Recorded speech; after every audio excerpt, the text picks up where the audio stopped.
The padishah emperor Shaddam 4 of house Corrino. इनके पूर्वजों के पास पिछले 10,000 सालों से भी ज्यादा से ये टाइटल है। हालांकि उसे फिल्म में दिखाया नहीं गया है, पर इसकी सोर्स नॉवल से हम ये जान सकते हैं कि एम्परर लाल बालों वाला एक पतला और एलिगेंट आदमी है जो अपनी असली एज के मुकाबले कहीं ज्यादा छोटा दिखता है। उसने बेने जेसेरेट ऑर्डर की एक लेडी अनिरुल से शादी की है, जिसके साथ उसकी 5 बेटियां हैं, जिनमें प्रिंसेस इरुलन भी शामिल है, जो बाद में कहानी के लिए इंपॉर्टेंट होगी।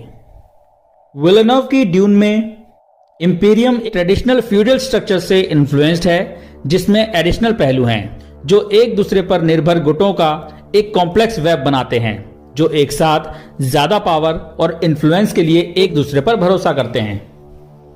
साम्राज्य के सेंटर में नोन यूनिवर्स का सुप्रीम लीडर है पादिशाह एम्परर, जिसमें कई गैलेक्सीज और लाखों प्लैनेट शामिल हैं।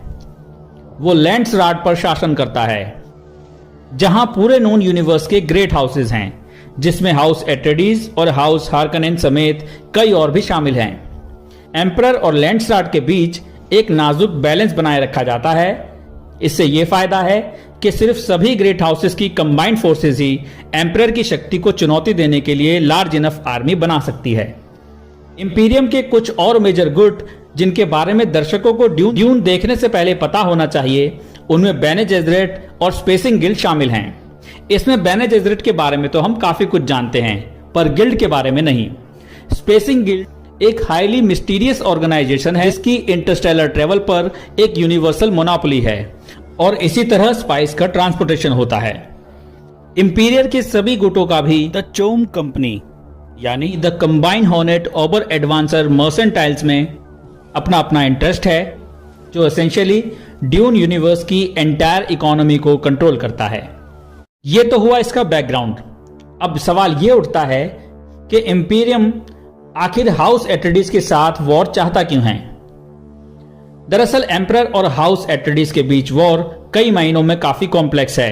एम्परर एहतियात के तौर पर एट्रेडिस वंश को मिटा देना चाहता है। इनक्रेडिबली पॉपुलर ड्यूक लेटो एट्रेडिस ने लैंडस्टार्ड के अंदर इतना इन्फ्लुएंस तो गेन कर लिया था कि वो एम्परर के लिए एक पोटेंशियल थ्रेट पैदा कर सकता था अगर उसे चुना जाता। ड्यून के एक मेजर हाउस को डिस्ट्रॉय करना बाकी लैंडस्टार्ड के लिए काफी कंट्रोवर्शियल लगेगा। हालांकि यही वजह है कि एम्परर ने अपने एम को पूरा करने के लिए छल और दांव पेच का सहारा लिया, हाउस हार्कोनेन के साथ समझौता करके, जो एट्रेडिस के लिए बड़े दुश्मन में से एक है। एम्परर ड्यूक लेटो को यूनिवर्स में सबसे वैल्यूएबल कमोडिटी स्पाइस का इकलौता ओरिजिन प्लैनेट एरेकिस पर स्टीवर्डशिप ग्रांट करता है, जो लगता तो एक गिफ्ट की तरह है। हालांकि हाउस हार्कोनेन वहां के रूलर्स हुआ करते थे और यही वजह है कि हार्कोनेन को हाउस एट्रेडिस पर वॉर छेड़ने का बहाना मिल जाता है। इस तरह से जब एट्रेडिस को उनके जेलस राइवल हार्कोनेन द्वारा मिटा दिया जाता है, तो इस तरह से एम्परर अपनी डिनायबिलिटी को बनाए रखता है।